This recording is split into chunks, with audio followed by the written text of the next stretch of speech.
Morning, everyone. Thank you all for coming. So, as we said earlier, this marks the end of the funding period, but hopefully it's not the end of RenNet, as you'll hear later. So, the RenNet project was part funded by the European Union as part of the Interreg for a cross-border programme. It's managed by the Special EU Projects Body, Programmes Body, and I would particularly like to thank our project officer, Geraldine McKenna and Paul Boylan, who worked with us. And I'd just like to say that under the Interreg programme, 5 networking projects were granted funding, and 3 in the East Border region. Smart Eco Hub, Kieran McGrath, technical advisor, is here with us this morning, and then 2 in the Northwest region. And RenNet is the only one that is at this moment considering going forward. So the project partners were the Northwest Region Cross-Border Group, were the lead partner, Donegal County Council were the lead implementing council, Marafelt District Council, Strabane District Council, Derry City Council, and Limavady Borough Council. And I would just like to thank the project officers, Linda White and Anne McNaught, who worked with us with the Northwest Region Cross-Border Group. But I would particularly like to thank Donegal County Council for allocating all the additional resources to the project over the last 3 years, which enabled to ensure the successful delivery of the project. I would like to thank my line manager, Charles Sweeney, for his continuous support and guidance through the last few years, and Christina O'Donnell, who was a great help, kept me right on the finance. And the EU unit, which has great expertise here in Donegal County Council for working with European funded projects. Roisin Mitchell, who's here today. We have Maria Ferguson, Paddy Doherty, and he leads up the unit. And the girls in the unit, Adrian Kelly, who is on the end of the phone. Thank you very much for all your assistance, because procurement is tricky when you're working on an EU project, but we got through it. And so I'd particularly like to thank then the project advisors. We had Intertrade Ireland, Invest Northern Ireland, Enterprise Ireland, and the Donegal County Enterprise Board, which is now the Donegal Local Enterprise Office. And it was great having these as advisors to the project, and it was great for our members to avail of that expertise. And we're hoping going forward that we'll have the continued support from these advisors that will keep us going with the network, and we really do value having this advice. So the aims of the RenNet network. The aims were to establish a network supporting small and micro businesses in the Northwest area, with the aim of growing the whole green economy in the Northwest. And I think we have done that, and we're continuing to do that, and we're doing that through raising awareness. And you'll see with the Build and Renovate show we have on today, we've come a long way from our first show in the Aura. We have got a number of speakers doing workshops. We've got a children's area. We're educating the children about renewables. So it's we're coming along. So and today's event, we're just hoping just to get the word out there, publicise the brand more, and say what we're doing. And the RenNet membership. So currently we have 74 members, and the target for the project was 50 members. We've had a bigger membership in the Donegal area, which is probably representative of the geographical areas of the different councils. We've had membership is across a number of areas. It's not just renewable energy, it's energy efficiency is a huge part, because going forward from our best practice trips, what we have learned is it's not just about renewables, it's reduce your energy demand first, renewables come second. So that's what we have to consider, and you'll see at the show we've got external insulation, we've got the things for making your home more energy efficient, and you'll hear from John Flynn from SEAI about the grants that are available. If we work together as a community, reduce our energy demand, and then we work with renewables and start looking at renewables here in the county, in the Northwest region. We're working together. So we've established a relationship with each of the council areas. We're working on a cross-border basis, and I think we need to continue on that work. Network meetings. We had network meetings on a regular basis throughout the whole Northwest region. We were having them as single local meetings in each of the council areas, But we found that having interregional meetings where where members from all the different groups were able to meet was actually much better for all the members, and they got to interact and to get to know each other better. We also had the meetings in places that was of interest that had green technologies.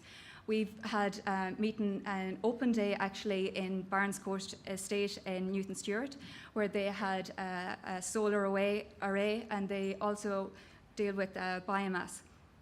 Then we were here in Donegal, and we had a meeting in Thomas Beck's farm in Glenties, and he has a hydro scheme there, and he's also involved in the biomass industry. And through the meetings, members explored how they could create and stimulate new business opportunities, and they were able to build relationships the more time people spent with each other, and just pass on leads as they got to know each other better. So training was a big part of the programme. So as you can see, we had training in all over the Northwest region and on areas that was of particular interest to small businesses.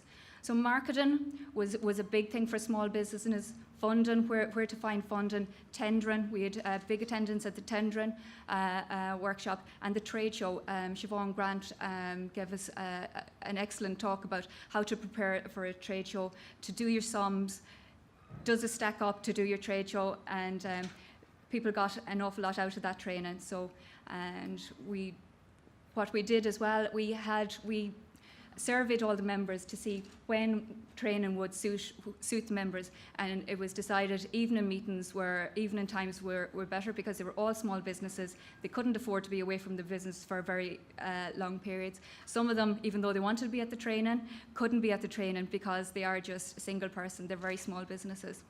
And what we could have done, and what looking back, maybe we should have recorded them, and they would have been a great, because we had Westbeck were the ones that delivered the training for us, and the people they had in, the speakers, were absolutely excellent, and everyone that went to the training thought it was great. Westbeck also delivered mentoring for us, and 20 RenNet members availed of the mentoring. And the main topics were marketing, business planning, and strategic planning. So mentoring is seen when it's worked as a whole business development program. So mixing it with the best practice trips and the training, it's really beneficial. And the mentoring meant that they got specialist advice on their business, answering their particular questions. So it was very beneficial. So best practice trips. So the target for the project was to go on 6 trips over the 3 years and bring 6 members on each trip. We did, actually, including local trips, we did 8 trips. And we actually brought bigger numbers because we had greater interest, and we thought if the project could afford it, we would bring as many as we could, as we were allowed by SEUPB, to get the learning, and because there was a range of different businesses, and we managed to get on the Austria trip members from each of the council areas to come on the trips. So we went to Austria on the recommendation of Sam Knox from Invest Northern Ireland, and we went to the World Sustainable Energy Days, which was one of Europe's largest annual conferences, attracting over 750 participants.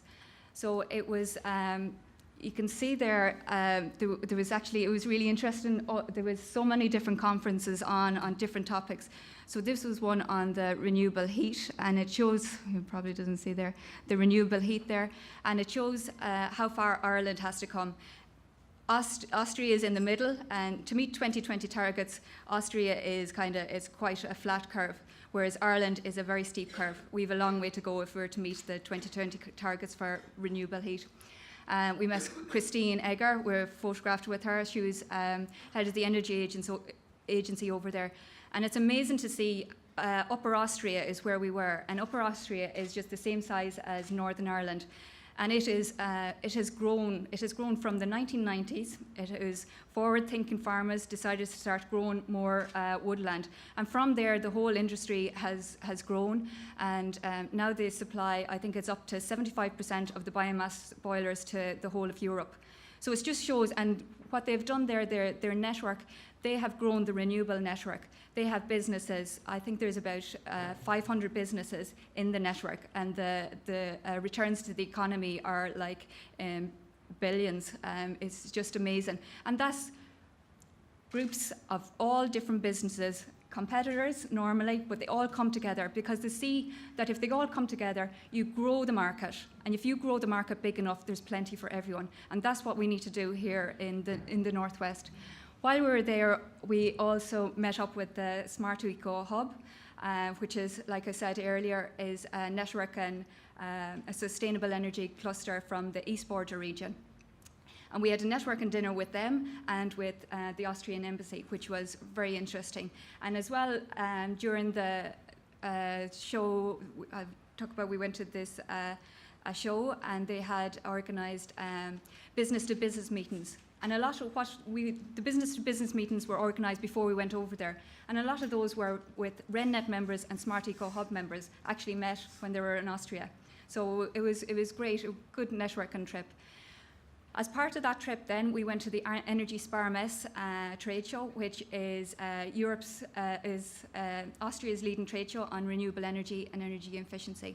And it has over 900 exhibitors, and it was absolutely amazing just seeing all the products that were on display there. And the members, the businesses that came with us, the RenNet members, they found it so beneficial. 2 of them found new suppliers. I've had an email from one to say his business has gone into 500%. He's just too busy, like at the moment, which is great, and it's all because of that new product. And all the members got something out of the trip.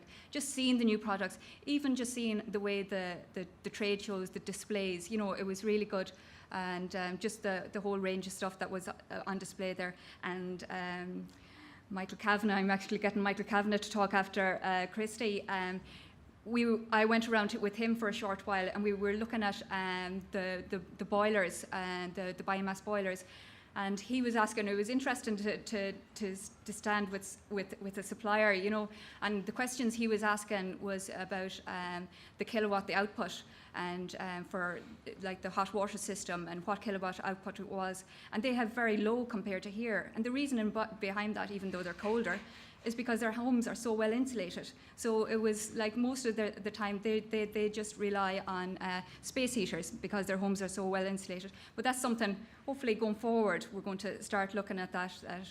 There's new requirements coming in towards 2020. So the next best practice trip we went to was to Scotland. So we went to see a district heating system in Banchory at the Hill of Banchory Biomass Energy Centre.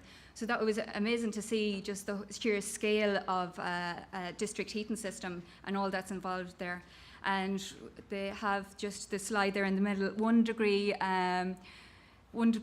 drop in temperature per kilometre, which is that was amazing, and it's just it was great to see it, and just what can be done again with the biomass industry. Then, as part of that trip, we also visited the All Energy show in Aberdeen, which is the UK's largest energy exhibition and conference. And we met with Mike Webber, that's the middle slide there. And Mike Webber is, he's a Remelta man, but he's living in England now, and his company is Weltic Biopower. And they design and manufacture anaerobic digesters. They've got one in Ballyrashane Creameries, and hopefully going forward we might do a site visit there, because we have talked about that, and I know he's kept in contact with some of our members from the trip, so it would be good to keep in, to actually see one of these anaerobic digesters. Because it's big in Northern Ireland, they're getting a lot of incentives for them. Aberdeen has huge natural resources of oil and gas off its coast, but they also invest heavily in renewables. The show, it was great to see the show. Again, there was conferences, there was talks by Richard Branson joined live, did a Skype conference, and we sat in on that, and then we seen the wave energy devices, tidal, there was hydropower there, and it was a great networking opportunity for everyone. So I think 13 of us went on that trip. Then we went to, our next best practice trip was in October last year. So we went to Belgium, and we had a bit of an incident when we were leaving at Dublin Airport. We actually had our plane, we were on Ryanair flight, and we had a collision with another Ryanair flight. But we got great publicity out of that, and we were flying on the Tuesday, and we had a Save show, a trade show on the Thursday in the Silver Tassie Hotel here in Letterkenny, and we were able to get a lot of publicity out of it. So it ended up great. We ended up 7 hours late when we arrived over in Belgium, but the trip was facilitated and organised by the Leuven Institute for Ireland over there, and they were able to accommodate us and arrange the speakers. We still got to see the speakers. And who they arranged for us to meet, it was, I think we were all blown away by who they actually got us to meet. We met with Bert van der Wegen, who was the technical advisor at Passive House Platform, which is the main NGO for Passive House standard in Flanders. But talking to him, it's what came across to me in his talk was like, Ireland isn't really too far behind Belgium. They have to get in all their expertise for Passive House from Germany. So we're not too far behind. We always think we're very far behind, but we're not too far behind. We also met Adrian Joyce, who's actually a Dublin man. He's Secretary General of EuroAce and Director of the Renovate Europe campaign. And then we went to the European Commission, and we met Roman Dubrava, who is head of the financial sector for DG Energy. And he talked to us he went through the Horizon 2020 programme and all the opportunities that went with it. And I think it was good for him to actually meet these small businesses for Ireland, and that and what difference it could make to them, because he got questions, and I suppose it was when he's over there in Europe and making these decisions, because he's a policymaker, and we actually got to meet a policymaker, and it was good for him to meet these people, the small businesses on the ground, where his policies do make a difference. We also got to meet, as our networking over there, we went to the Northwest Region Cross-Border Group reception. We actually met Paul Canning, was at that reception as well, and that was organised as part of the open days of the European Week of Regions and Cities. And it was a great networking opportunity. Again, we met David McDonald from the Smart Eco Hub, and there was all the representatives of all the other networking groups were there as well.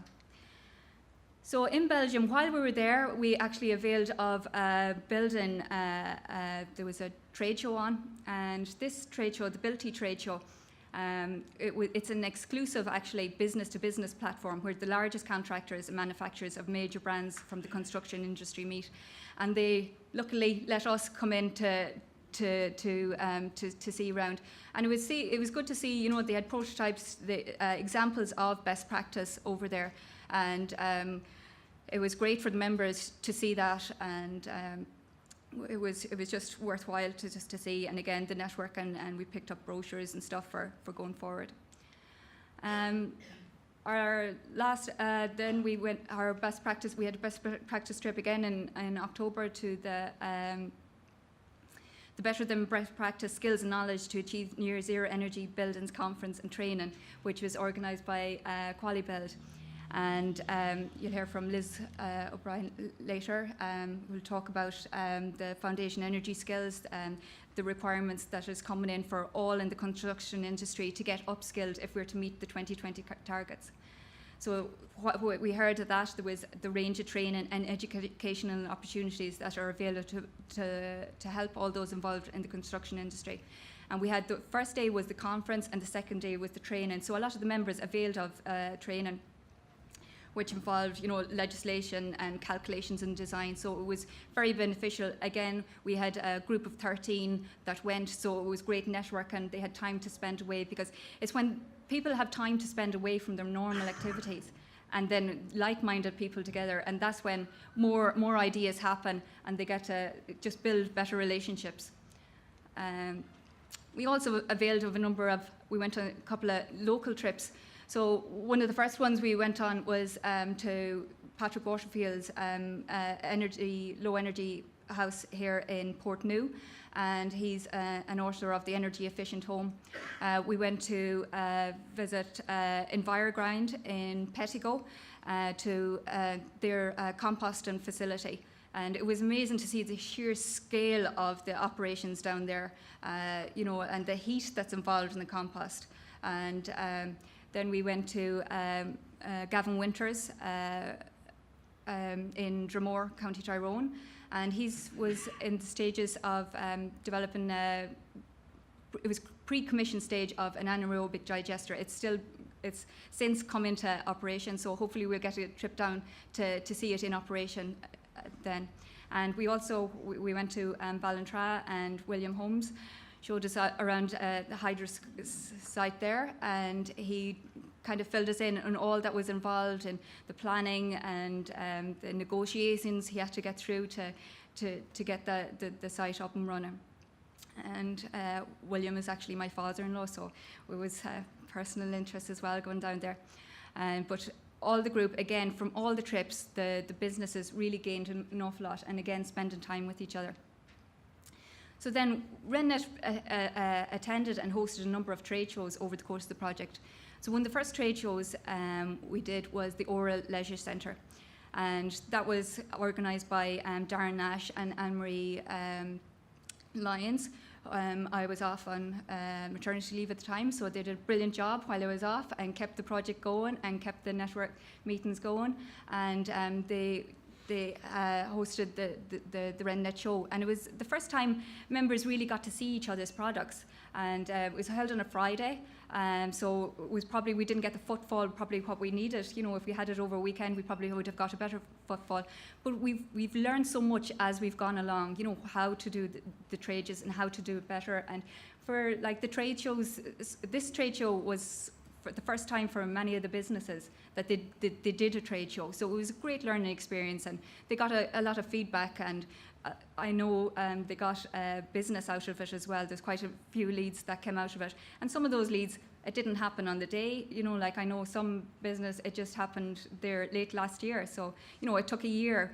But that's the whole thing. You're building awareness, and you're just getting the name out there, RenNet, getting the company out there, and they will just see, people don't buy and invest straight away. They like to go home and think about it. But if we just keep, you're just building the awareness and doing events. We did the Designer Homes exhibition in Burnfoot, and it was a great show, and that's actually on next weekend, and it's organised by Michael Galbraith Architects, and they're actually a member of RenNet as well. We also, in April last year, attended SustainX, and under SustainX, RenNet had a stand, and we invited some of the RenNet members to come under the umbrella of RenNet, because again, we were working together, because it was very expensive to have a stand there, but working together, that's what RenNet is all about. Members working together, and they could come together and go to the larger shows and come under the RenNet brand, but still publicise their own businesses. Then we had a number of these save shows with Save Energy, Save Money.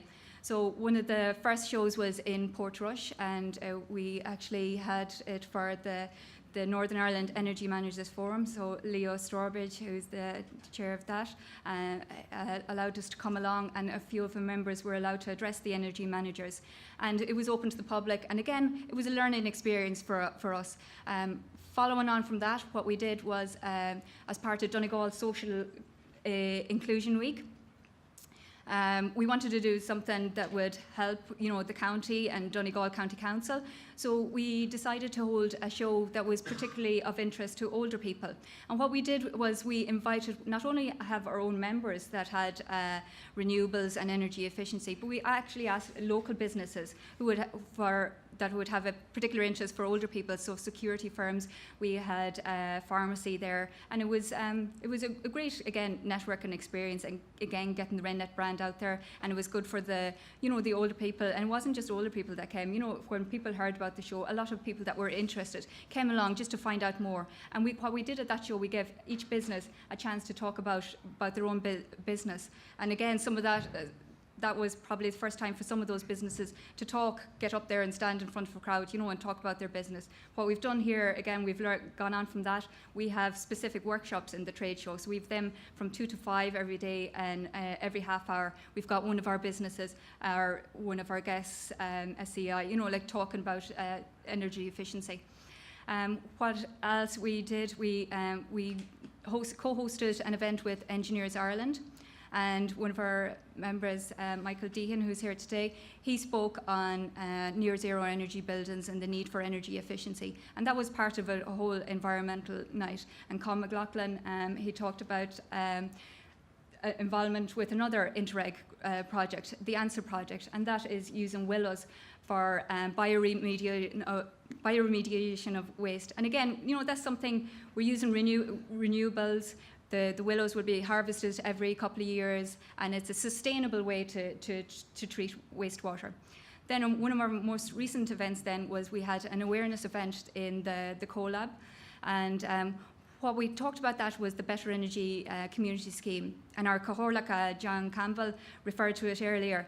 And it's something that I think if local authorities, local businesses, community groups and members of the public, if they work together, there is these grants available. If we just all work together, because this is a specific scheme, but it has to be done as part of the community. And I think it will take time. People will have to sit down and work out how it will work. But it's definitely going forward. It's a thing for that we should be looking at to reduce, to try and eliminate fuel poverty, because in this day and age it's terrible that people are living in cold houses, when there is such advances.